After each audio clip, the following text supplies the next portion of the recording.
I want to see if there's any new people. And I'm going to get started. Well, today, folks, it's Friday. It's lunchtime. We're doing Lunch and Learn. We're talking about Fabric and we're talking about data platforms. And it's a big week. And the reason why it's a big week is because Microsoft just right in the middle of the Ignite conference. They're having sessions still right now, I think, maybe just finished. But yeah, there's a lot going on in the world of data platforms, Microsoft Fabric, Microsoft Power BI, and all of the above. Another one exciting thing that happened is Fabric went in general availability as of yesterday. Well, I think it was the 15th in America, which is the 16th in Australia. Yeah. Today is the 17th of November for those of you watching on YouTube. So we now have, I think my countdown is going to start counting down. Is that what we can expect? Oh, where's my Zoom? It's gone. I guess my countdown will start soon. And by countdown, I mean this guy up here. 59 days left. It's been that way for 6 months, longer. However long it's been since Fabric came out. Many other things going on. We had a new Power BI release. So there was like the Power BI blog has probably got a new version that's come out. I think there was some cool stuff in there. So we'll have a look at that. We are still going to build our data platform for Jordan, our data platform, our BI engineer who's trying to figure out what's happening with their project management. But I'm almost certainly going to go down the rabbit hole today. I'm not sure how much actual data platform building we'll get to do, just because there's just so much to talk about and I'm still getting my head around it. And so I just need to talk to somebody, and so you're it. Any insights that you guys can give as well in your experience, how you think this will all work out? Because there'll be a bit of data futurology stuff. I think we need to look into the future a little bit. What does data platforms look like coming into the future? And the reason why I'm thinking about this is because, like, I just watched, I don't know, like 6 Ignite sessions. Every single session, people were interacting with data. And guess what they didn't do? They didn't open Power BI and they didn't look at a dashboard. Not a single one of them. So what does the future of interaction with data look like? And then how, as data professionals, do we ensure that we have the right skills to meet what the future demand will be? So I think there's 2 things that are almost certain. One is that, and like Microsoft talk about it at Ignite as well, is that you can't do AI without data. Right? It's intrinsically it's impossible to do AI without data. So you need good data, and you need good data models. You'll need good quality data. You'll need governance. You'll need security. All that kind of stuff. You'll also can't remember the second thing. Definitely you can't do AI without data, though. I'm sure it'll come back to me as I speak. So the future of where we're looking is that the way people interact with data is going to change fundamentally because of these new kind of end user experiences. I don't think dashboards are going away. So if you think about it, let's take a Star Trek example, right? When you've got Captain Kirk or Picard, whoever your favorite is, or one of the new ones, out on the Enterprise, and they say, "Hey, computer," like they don't use a keyboard and they don't open Power BI. They just say, "Hey, computer, give me the latest information," and then they just put it on the screen. But then data visualizations come up, right? So a picture of the enterprise appears. It shows all of the data, the information, all of the systems that the enterprise is going on. Now, right now, and I don't think anytime soon, you're going to be able to dynamically generate those kind of data visualizations using AI.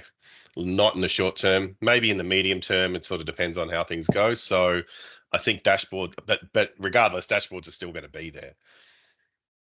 So there is certainly going to be demand for visualizing data and then being able to interact with that data. So, hey, can I cut it this way? Can I cut it that way? Show me system A in the enterprise. Show me the deck 3. Show me deck 4. Are they, so you're slicing and dicing effectively on your enterprise dashboard using your voice. So you're interacting with this natural language, but you're still generating this kind of data visualization. So in the short term, do I see data visualization going anywhere? No, that's definitely not going to go anywhere. Can AI do data visualization? It can do simple data visualization, like, give me a simple graph. And I think we've seen that with kind of with examples from ChatGPT, advanced analytics, and you kind of see these kind of simple kind of examples. But as we know, as data professionals, it's very rarely that you're lucky enough to be able to say, hey, what's the weather today? Oh, the weather's 23 degrees. And that's the only question people ask. They ask more complex questions, which are things like, how does the weather today compare to the weather over the last 3 years? And then how does it compare to Hong Kong or whatever? So in order to be able to answer that slightly more complex question, you need a data layer that is organized, structured, and has models that can answer those sorts of questions. And they need to be pre-built, and they need to have anticipated what questions are going to be asked by the users. Because I don't think it's going to be able to synthesize and build those types of visualizations on the fly without, who knows what AI will turn out to do. Someone could release something next week that completely changes all of this.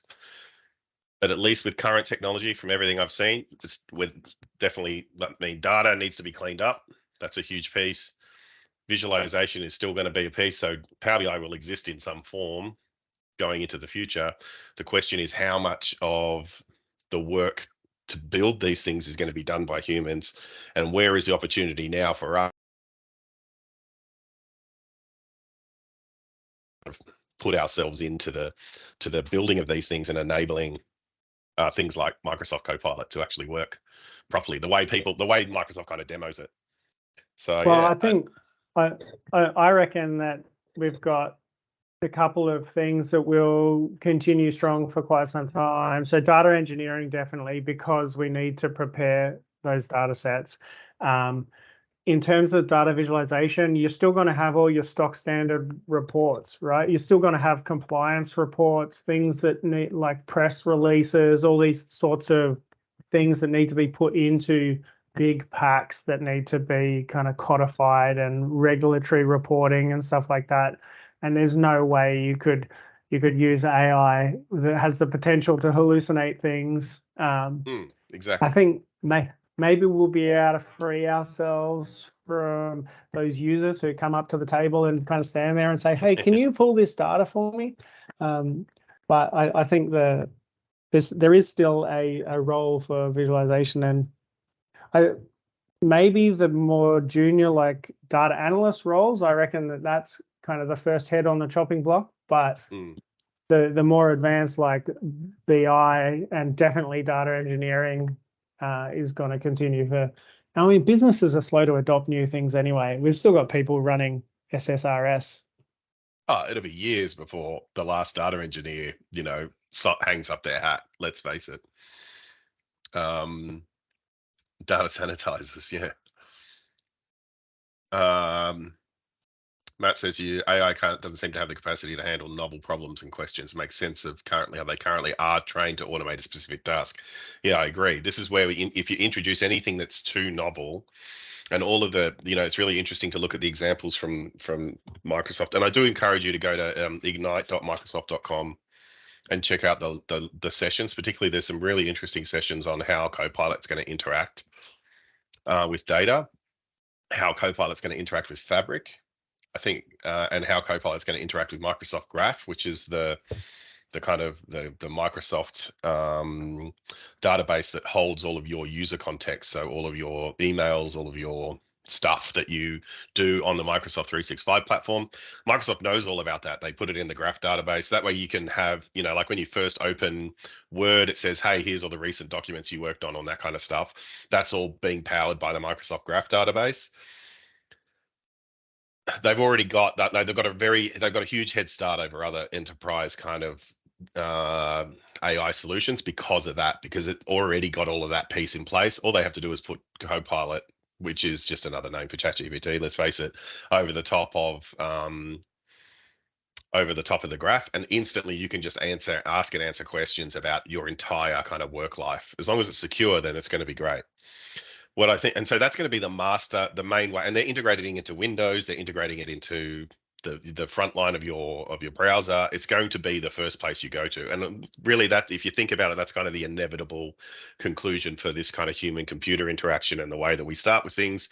You're going to have, just the first place you're going to do is you're going to open your chat interface and you're going to say, hey, I want to do this task.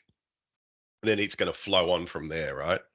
And so Microsoft will handle 80% of the use cases with just their Microsoft 365 environment and all of the bits and pieces around that. Where I think we are going to come in is where you've got specific data related use cases and user profiles. So we'll use our friend Jordan, who's our BI person who's trying to figure out their projects, as an example, right? So Jordan, as a BI professional, is interacting with Copilot. So they open their master Copilot and say, "Hey, I'd like to know, is the project on track today?" Then what Microsoft are kind of saying in their presentations is, well, you're going to have this kind of generic Microsoft 365 Copilot that knows this stuff, and then you're going to have these extensions, right? And this is what Copilot Studio is. And it's similar to, if you look at the demos for Copilot Studio, it's similar to kind of Power Automate type thing. So you say, well, they asked this question, first go and get data from here, get data from there, get data from here, and then kind of aggregate it all back up to answer that question. So if you've got a question that can be answered by a single line of business system, like how many hours are left in my project, and all you need is Microsoft Project, then it can just go off the project and bring that data back and say, hey, the answer is this. So that's a fairly simple kind of question. I think those simple business question like type things, if you're building dashboards at the moment and you're only putting like one thing on the page or whatever, then yeah, that's going to go, because there'll be no need to build just a simple answer like that. Where it gets interesting is where you ask a question that requires data from multiple sources, and that data needs to be cleaned and modeled first before it gets answered. Now, I don't think it'll be able to do that on the fly. I don't know of any existing technology that would give it that capability. Where it might be interesting, where I think what we'll be doing though is we'll be building out our data platform. So here in Fabric, we will have, well, okay, let's say we're mashing up, say, our costs and our projects, right? So we're saying how much is our cost of projects, or how much is our cost per task, right? So it's maybe not a question that anybody would ask, but we'll just use it as an example. So that means we've got projects in our project system and costs in our finance system. So cost is cost of the team, right? Cost of the whole project team, cost of the software that the project team use, all this kind of stuff. That needs to be extracted. We need to filter out only the costs associated with the project team and the project management software, and then build out that cost model. And then we need the project data, and we need to bring that together into a semantic model that can be queried to answer those types of cost versus project questions. So I think what we'll be doing a lot of in the short term, well, no, not short term, because short term, and this isn't happening at all because Microsoft Copilot isn't even available for most people yet. But in the medium term, we'll be building data platforms, data products that will answer the questions like that.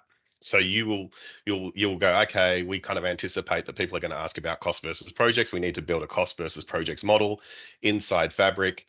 We're going to bring all that data together. We're going to do our data engineering and whatever we need to do to make that happen. We're going to then create that as like a queryable app that something like Copilot can then query. And then we're going to surface that back up in like Copilot Studio and say, well, anytime anyone asks this kind of question, you use this model because this model answers this question. It's been cleaned. It's got governance. It's got all data quality. It's got all that stuff sitting over the top of it. That's what I think is going to happen, but I can't be sure. So it's going to be a new front end for the way that we interact with data. It might be that you'll have, hey, so if we take scenario number one, well, what's at my cost versus project? It might just surface a simple number. Hey, your cost versus, cost per task is $3. What's my cost per task over time? It's going to surface a graph. Here's your cost versus task over time. If you say, hey, I want to do some analysis on cost versus time, it'll surface a Power BI dashboard that's interactive, right? To say, here's a cost versus time, here's a cost versus task dashboard that'll allow you to interact and do and play around and slice and dice a little bit. So if you think from a data professional point of view, we still need to build these data platforms. We still need to build the data models, and we still potentially need to build these dashboards to allow people to answer and interact with data in whatever way they want. But I do think that the way that people's first choice of interaction is going to be through these large language models. Win says, I think it'll be able to build reports on the fly from unstructured data, but we'll really need to build a model, and it can show you and test and reuse the results to be actually useful. Yeah, I think if you were naive enough to try and go down the path of just surfacing up, like thinking that someone's going to be able to ask a question and it's going to be able to kind of integrate all of the data sources together and then surface up the answer seamlessly, I think I think we all know as data people that that'd be almost impossible for it to be able to do that right now. Maybe if there was some kind of standardization in the way that people build these source systems and that kind of stuff, you might be able to eventually get to that path, but there's a long way to go. Matt, you've got your hand up. Do you want to have? Yeah. I just two things sort of come up, and sort of while you were talking, another question sort of came up as well. Sort of going back to what Mike said earlier around, I guess, the sort of more junior data roles being first on the chopping block, once this whole idea of like using AI to query data and get the things and the business insights that you need. I think, well, whether or not that happens or not, I suppose it poses a danger around those junior roles are a good stepping stone into those more senior roles where you've got people setting up those semantic models because they have the understanding of how analysis should be done. They have that sort of view around, okay, a reporting analyst wants to do these things, therefore the data needs to be set up in such a way for them to do said things. And I think it's potentially dangerous to completely disregard that role. Everyone's only thinking about data and questions, and no one's sort of thinking about, well, how do we sort of get from data to answering questions? And that's sort of the analysis and like the junior reporting roles that sort of merge that together. So I think it's sort of, well, whether or not businesses then choose to ignore, junior reporting and just, I guess, getting your hands dirty with data every now and then just to sort of, I guess, build good practices in data management and data handling and reporting. Nice. It's probably a question that will it be a problem in the future or not? Will people lack these skills and society is going to break down as a result because of it? I don't know, but yeah, just the hypothetical questions. But with the semantic model side of things, I think that's always going to be there. I don't think there's ever going to be a world where all data is connected in such a way that it makes sense. I think there's always going to be your nuanced and niche data problems that are going to need sort of that human ingenuity to come in and sort of figure out, well, how do things connect? How is everything related? Set up the model, and then obviously AI can then, do all the reporting and analysis after the model's set up, but that still needs to be done. Yeah, I agree. At least I haven't seen anything that makes me think that AI is going to be able to do that anytime soon, for sure. That if we've been looking at building data products lately where there's just an infinite number of directions you can kind of take a data product. Like there's just so many possible questions and so many possible use cases and so many different user archetypes that can be associated with a single kind of data like set of data that it's crazy to think, and maybe I'll have my mind blown one day, but it's crazy to think that you could come up with a solution that could anticipate all of the possible questions anybody could ever ask about data and then model and then prepare all of the models that would be required to answer all of those possible questions, if you like, because even slightly different questions from different contexts will require completely different semantic models to answer them, just because you might need to shape the data slightly differently to make it work for that. So yeah, it's an interesting area for sure. I've got a comment. Businesses expect the employees to enter pre-trained to a senior level. Yeah, they don't want to upskill. Yeah, that's right. We're just going to magically turn out people that are already senior. You're going to have what's that? Well, the old joke used to be when Power BI was still young that people would be asking for 5 years of Power BI, and it was only 2 years old or whatever, you know, or 10 years of Power BI when it was 5 years old. Similar sort of thing. I do think it.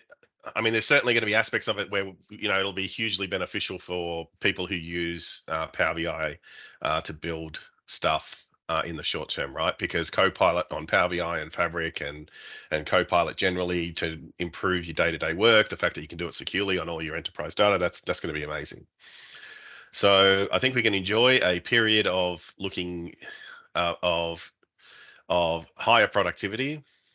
And there certainly will be changes in the way that we, the things that we build and the way that we build them. But I think generally speaking, I haven't seen anything that says that we're going to be turning off the lights anytime soon. A little bit of pivoting. If you're just making simple Power BI dashboards, you probably need to pivot to do something more around the data platform. I will say that. I think if you're just making simple stuff, then you need to start looking at other options. I think that being said, Mm. I think that the other area is going to be being industry specific, because though building those semantic models, if you have a depth of understanding in an industry, you're going to be able to drive these models to create things for your industry as well. Yes. I'm sorry, you just cut out at the end, but you said industry at the end there, right? Just yeah, exactly. So that's right. So you're going to have it. This is where it comes down to that complexity of semantic models, right? Because you've got all the possible questions anyone could ask in all the possible verticals that, you know, of industries that you could ask that particular context question in. So when I'm talking about projects as a BI professional in our example with Jordan, there's projects as a house builder, there's projects as a construction company. Oh, that's the same thing. A construction company, there's projects as a mining company, there's projects as a. So even though we're talking about projects, the multiplicity of semantic models associated with projects you couldn't just build a single projects model and that will kind of answer all the questions anyone could ever ask. So there's going to be vertical specific stuff as well. Very interesting area. So yes, Microsoft Fabric generally available. Interesting announcements around kind of how Fabric will interact with like other applications. So Microsoft are pushing Fabric as the data platform for kind of everything. I think that I really like that. I really like that makes sense. So they're saying if you're going to build data related Copilot related things, use Fabric as the base for that. That's great because I like Fabric's architecture. I think that makes sense.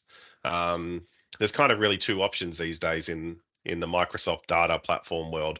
You can use Fabric as a SaaS solution, or you can roll your own using a combination of kind of Synapse and other things, right?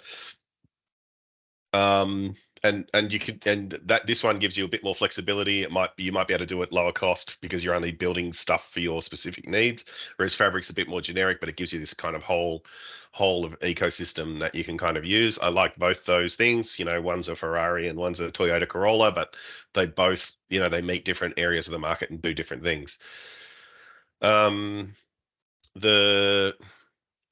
like the idea that they're pushing this idea, well, that Fabric's going to be this data platform, that whereas you're going to build apps and you're going to build Copilot solutions and you're going to build other things, it's all going to sit on top of this data platform that's managed as a part of this holistic kind of data platform that's managed, that's based on kind of open source technology that has all of that kind of stuff associated with it, which is pretty cool. I do like it. I saw so they had an interesting demo where they showed building a Copilot using Fabric data, which I was really happy to see because That was the demo they used. So they connected it to OneLake. So they said, okay, well, I'm going to go and get my data from OneLake. They had a native OneLake connector inside the Copilot kind of AI studio, so that they could natively connect to OneLake data directly from their kind of chat interface. So that's cool. We like that. And then the public preview of Copilot for Microsoft Fabric is in, so it's in public preview. Can I turn it on? I want to turn it on right now if I can. How do I do this? Doesn't say. Rolling out in stages. Oh. If I have P1 or higher, or a fabric capacity of F64 or higher, oh, I will not have that. And it looks like I won't have the Copilot preview until the end of March 2024. If you're wondering why they're taking so long to roll out some of this stuff that's ready to go, it's because it's so expensive, right? So they need to, like, the cost per query of these large language models is actually pretty high compared to from an AI model perspective. So they need to kind of make sure people are using it, and that's why they're only giving it to people who have premium capacities, because they're already paying, you know, a premium anyway. And so yeah, you might as well just roll everything. It doesn't matter how many queries they do; it's not going to cost them that much. But it's not going to roll down to people, you know, the masses for a while. It was pretty interesting hearing Satya talk at the OpenAI Dev Day, because he was saying that due to the nature of these queries, it actually has required completely new architectures of the data centers, because everything's so small and so distributed that it's not like the big heavy workloads that they're used to running. Yeah. They've completely re-architected, and they're like, they're not just doing that; they're inventing whole new tech stacks, like infrastructure stacks, to suit that style of compute. And you know, if you watch the early part of the Ignite conference, he talks about they're like inventing whole new chips and stuff that are optimized for these types of workloads, which is insane. But yeah, I mean, that's what you do if you're trying to, you know, drive your costs down, especially from an infrastructure perspective. So it's pretty cool. Instantly integrate your import mode semantic models into OneLake. Okay. They had the OneLake link, and then they announced mirroring. This is the thing they actually announced, right? So they announced it at Ignite, that you can now mirror other databases into OneLake without any, like, it's a seamless near real-time mirror of what the data that's going into OneLake straight into Delta Parquet format. And it's available for like all the Azure type stuff, like Azure Cosmos DB and stuff. But importantly, it's also available for Michael Berry's favorite, MongoDB. So you can have a MongoDB instance, and then you can mirror all of the data out of that directly into OneLake, so you never have to touch MongoDB, which I can assure you is something you definitely want to avoid if you can do it. Wins posted Nvidia's stock market results. Yeah, it's absolutely, it's all about the chips. Yeah, I can see in our premium tenant, I can see the Copilot and Azure OpenAI service preview in there. Interestingly, you only have the option to turn it on for the entire organization. You can't limit it to specific to a groups. specific person. Yeah. Microsoft's excuse for that, they did mention that at one point. They're like, yeah, no, you need to turn it on for everybody. That's, you know, like, they're just like, it's better that way if everybody's using Copilot. I'm like, yeah, well, yeah, interesting though. Okay, so it is available in premium tenants in Australia. That's good. Thanks for confirming that, Michael. That's awesome. Public preview of stored credentials for Direct Lake. Okay, some Direct Lake stuff. Integrate your import. Oh, we already said that. Quickly answer data. Okay, here we go. So this is some Explore options. Quickly answer your data questions with Explore, a new public preview feature called Explore that will enable anyone to explore a semantic model, similar to exporting and building a pivot table in Excel. Okay.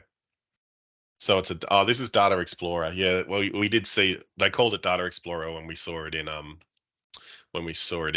private preview. I'll see if I can open this up.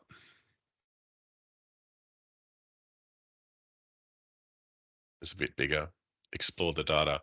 Okay, so here's what I don't personally like about this. It's in a light box.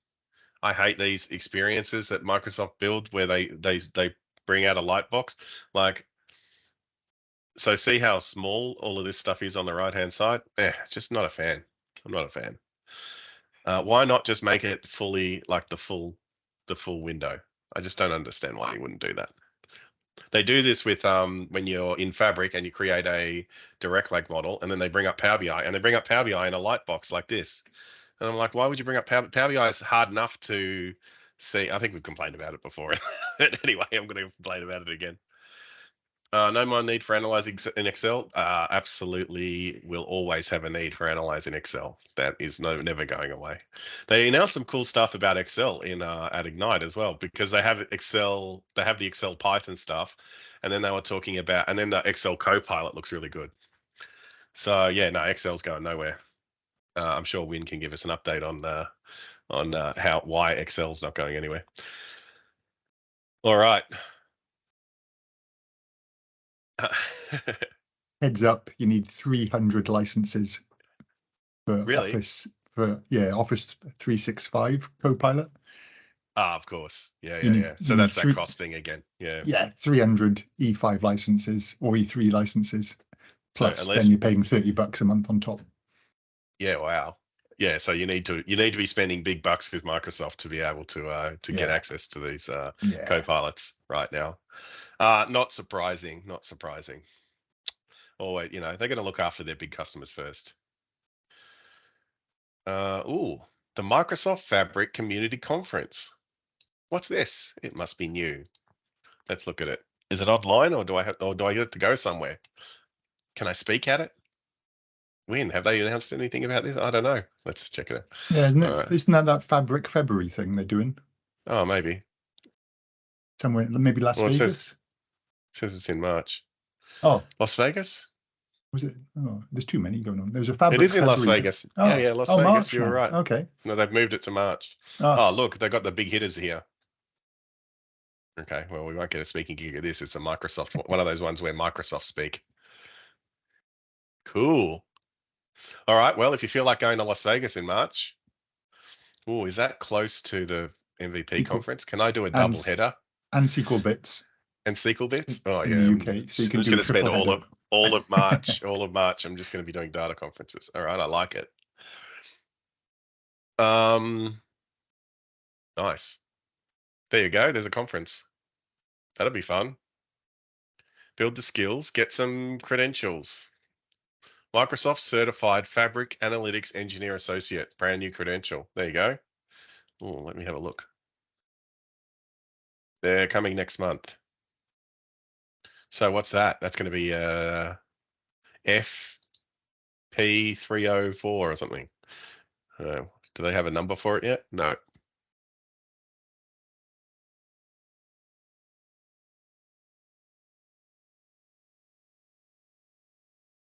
Microsoft Applied Skills credentials. Oh, here we go. Fabrics and here we go. Yeah, Certified Fabrics Analytics Engineer Associate. Exam DP 600. Implementing analytics solutions using Fabric. All right. Well, we're gonna have to get a new cert. Here it is. There's the learn. Do they have a learn portal for it yet?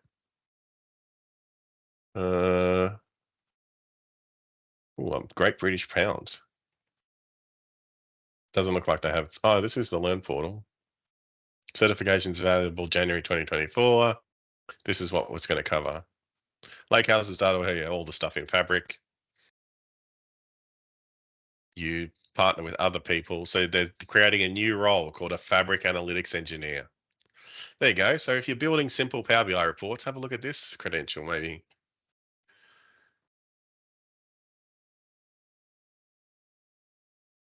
Well, there's some good comments and I'm behind, but it's okay. I feel like there's still a lot to talk about. Back to the Power BI blog, because there was a new Power BI. Oh, did I go back to powerbi.com? Whoops. Resources, products, Power BI. Oh, here, read the blog. Copilot and Power BI is now in preview. I guess is that Fabric Copilot? And they just call it Copilot for Power BI.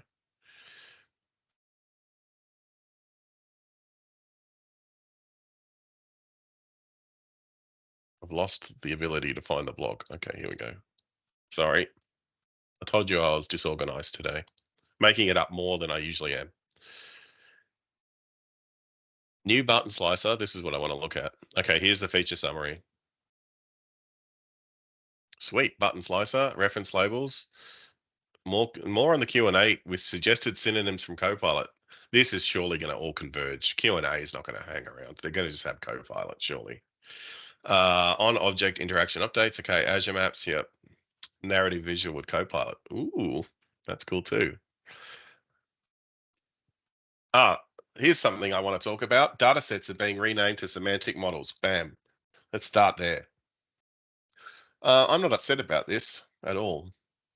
I think it actually makes more sense. It makes more sense to me, but I wonder out there in the world if that makes more sense to other people. Because data sets to me always just made me think of tables. I always just think of tables like a data set to being a table. But I don't know. Do you like data sets or do you like semantic model? I think semantic model makes more sense, and it also pushes people towards doing the right thing. I saw some Reddit post the other day that was talking about a large organization that had like 500 individual PBIXs that they used to run everything all with their own data sets. And I thought, well, semantic model is going to encourage them to probably unify some of that. Yeah, exactly. Yeah, this definitely reduces it reduces some ambiguity, I think, around the term data set, because I can use data set in a few different contexts, whereas I can't use semantic model in a few different contexts. There's only one semantic model. So what is that going to look like? It's going to just literally the word data set is going to be replaced with the word semantic model. Yeah. See the change the most prominent UI elements of the product. Documentation is being updated. API is not effective. Okay, so you can still say data set in the API if you want to. It reflects the immense progress that data sets have made to become enterprise-grade semantic modeling technology. Yeah, I think there was a hesitancy before to call them semantic models because there was all this functionality that a semantic model had, like calculation groups and all that kind of stuff that data sets didn't support. And so they were like, oh, they're not really semantic models, but yeah. Interesting. There'd be a big tail, I think, of sort of, people getting confused. Oh, long tail, for sure. Yeah, like all, always. All those videos and bits and pieces that yeah, people look that's at and right. goes, I can't find a data set. I can't find a what is data set? Yeah, God, of course. Yeah, that stuff's a bit. You have to go and put overlays in all of your old videos in to say yeah. That's very unfortunate. Yeah, the guy in a cube people have to hire a full-time editor. Yeah. And it's not a word that means anything to most, business users and stuff. So no, that's my concern about it. Takes some explaining. Yeah, but it's not. Yeah, I think by calling it semantic model, they are really admitting that really only BI professionals and people who know data are going to be looking at because if they were continuing this kind of narrative around it being end business users doing Power BI, I think they'd or they just want to normalize the term semantic model, which is good too. I don't know. Yeah, interesting. I wonder if with this change they can also include more than one person able to own a semantic model as opposed to the current data set thing. I would hazard a guess to say that is not going to happen at the same time. I think this is a pure rename. There's no there's no functionality increase here. That'd be my guess. Here's another thing I want to talk about. DAX query view to write and run DAX queries on your model. Quickly explore and analyze your semantic model, aka dataset, with DAX queries. The DAX query view is the fourth view in Power BI Desktop that allows you to utilize powerful DAX query language. Is this something that I haven't even opened Power BI Desktop since this came out? I don't think. That's how non-Power BI I am at the moment, which is very depressing considering the last 8 years of my life. Does this mean we don't have to just throw a table on a page to check our DAX is doing what we want it to do? I think even more than that, it's like DAX editor. It's basically DAX Studio. Yeah, partly built in.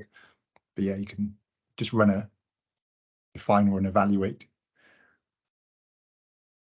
Cool. Is it Preview feature to turn on. preview feature? Oh, let me Yeah. have a look and see if I can find it. See if I have it. The first question is, do I have the latest version of Power BI Desktop? And I'm sure I do. Maybe not. DAX. I don't see No. anything here. You haven't got the update. Okay. Oh, I don't have the update. Oh no. Let me check. November? No, October. Oh, behind the Greg, times. Come on. Oh my god. How long has it been? Like 3 days. Oh geez. That's terrible. Sorry everybody. We can't look at all the cool latest features. Okay. Well, I'm very disappointed in my update service. Edit the Okay, so what is it? Is this what it looks like? Oh, here it is. Okay. So you can like, yeah. Can we see this in, I'll see if we can open it in a new tab and make it No, bigger. it's pretty- There we go. That's better. Pretty basic. Okay, so it's got the evaluate at the top. Yeah, so it's like evaluated against, have a look at a table. Nice. Quick queries. Okay. I'm good with that. There's comment and uncomment. Wait, you can format your query inside Power BI. No. Yeah. But all those years I've been going to DAX formatter or putting it into putting it in. Oh, I guess I had what's the name? Bingo or whatever it was called as well, did it? But Bravo. Yeah. Bravo. Bingo. Sorry. Close. I was like, it's a dog. It's a dog. It must be like the name. Bingo. It must be Bingo was his name. Oh, yeah. No. Although I always think it looks like a kangaroo, not a dog. But anyway. Okay, cool. Edit your data model in the Power BI service. Yes, that's nice. Few updates to that. Okay, so let's go back up because there was something else I wanted to look at. Button slicer. New slicer. Oh, they put a lightning bolt on the slicer icon. Is that really what they did? That's hilarious. We're beyond excited to finally show you the Power BI's latest innovation, the button slicer, the ultimate tool for slicing data with ease and styles. Is this the first step in a thrilling 5-stage journey that will revolutionize your data exploration experience, replacing the old tile slicer with a sleek and flexible alternative? So this must be a, is it Miguel Myers that's doing the visualization updates? Yeah. I will say that I really, really do love the process that Miguel's gone through. He's engaged pretty much every, like top level data visualization person in the Power BI community. He's really reached out and tried to make sure that he's trying to make it as flexible and as cool as possible. So I am interested to see what this will be like. And if you put a lightning bolt on it, that makes it cool, right? So the lightning bolt was supposed to indicate the AI things at one point, wasn't it? But now it's indicating the new visualizations. So we've got the new card and the new button slicer. What can we do? We can customize the shape and appearance, divide our design into rows and columns. Yeah, so this is Miguel's big thing, right? Is I think that when I've heard him talk about it, he really is focused on trying to make it as super customizable. You can literally have control over every piece of the look and feel. Oh, wow. Can I do that?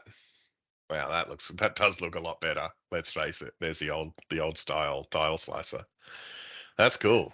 Okay. It gets rid of a load of like the chiclet slicer, or yeah, the chiclet slicer. Lots of bookmarks. Bookmarks might be used for things in the past to do these sorts of things, and now it's all nicely in one button. Pretty cool. Very nice. Very nice. Very nice. On object dialog, you could turn into a slicer preview feature. Oh, okay. Oh man, I just need Power BI to be updated so we can look at the cool button slicer. All right, that's exciting. That's only the first stage of the new slicer roadmap. Yeah, why is there a roadmap for slicers? Because slicers, there's so many different versions of the slicer, right? You've got the buttons or the tile slicer, you've got the number slicer, you've got the drop down, you've got the date selectory one. So they have to almost treat them all as individual pieces. That's exciting. That button slicer looks awesome. I do believe in Miguel, though. I think he's going to do a great job.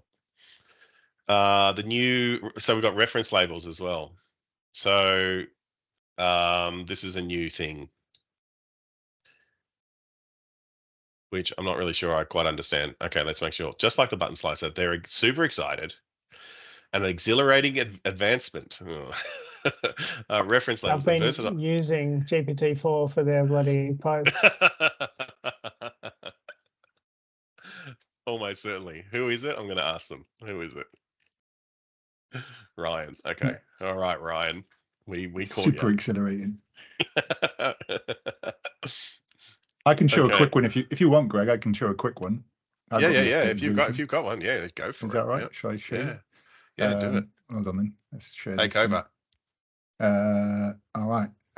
So here's the button slicers. Just do a quick one of those. So you've got the ability to add. So within here, you drop in like something like this.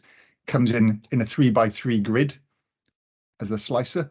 So, but they've only got 3 items. If you've got, you then go to the sort of layout here, and you can change it to a 1 row or you know, 1 column and 3 rows. So you can change the layout. Ooh, no rows. Not sure why you'd ever need no rows, but clickable buttons, and you can add. The nice thing is you can add different, really every type of formatting under the sun to it. And you can also change the format on selected, which is pretty cool. So you can make it a different color when it's picked. So, and you can add images and everything else like you saw on the screenshots. So that's pretty cool. And then the new card visual. Let me chuck a couple of measures in here. So I might have sales, and then I want to see maybe underneath it now, you've got this new reference label section. And I can, to my sales, because you might have a couple of different things, but to my sales one, I just want to add maybe sales prior year. Sales prior year, and it comes in as a little subset, cool. And you can add lots of subsets. Cool. I've not played with it yet, but that's awesome. Yeah, and then you can add even within there, you can add finer detail. So you can turn the detail on, and you can say, look, I want to just add in here. Oh, where's the change?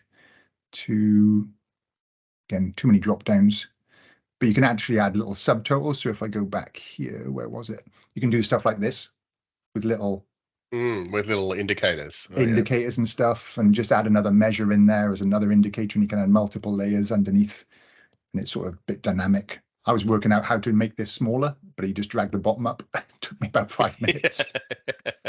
And then this one, I'm doing a video on this in the coming week, how to have a little, that's one of the new slicer buttons. So rather than having bookmarks, you can just have a nice little button to do stuff. So yeah, pretty cool. Nice one. Oh, thank you, Win. That was awesome. No worries.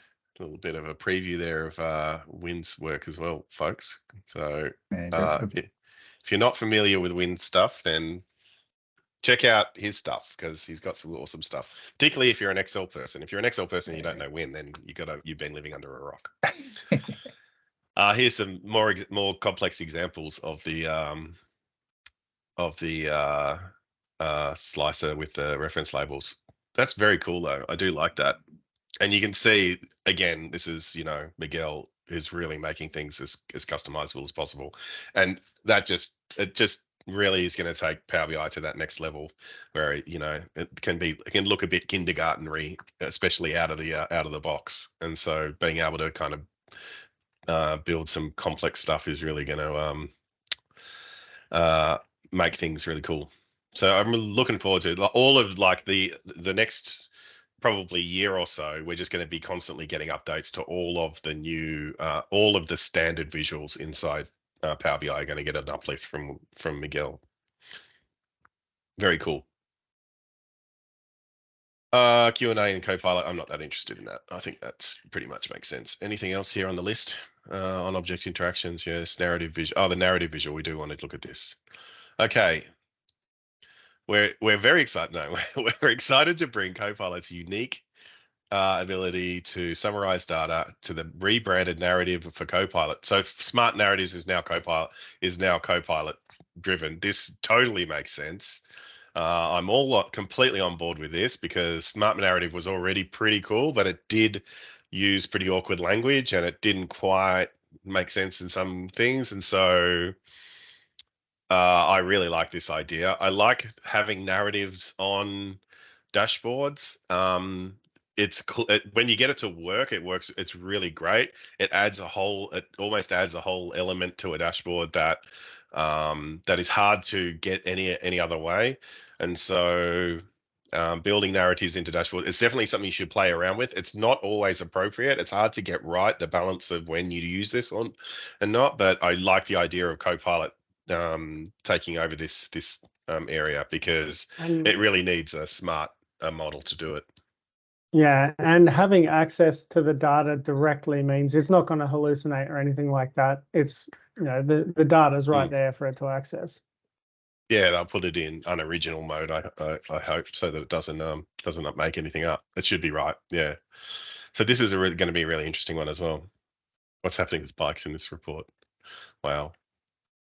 Create a narrative. So hang on, I got to figure out what's going on here. So we've got this tick boxes of all this stuff. Okay. So describe the summary you want and the visuals that should reference. AI generated content contain mistakes. Yep. So review carefully. Okay. So tell me what's happening with bikes. Then it drops down this thing. Yeah, this is include all of these visualizations, I guess, is it? Yeah, it looks like you can only focus on, you know, one particular card. It'd be good if they, well, which of those cards is important. Yeah, that's interesting, isn't it?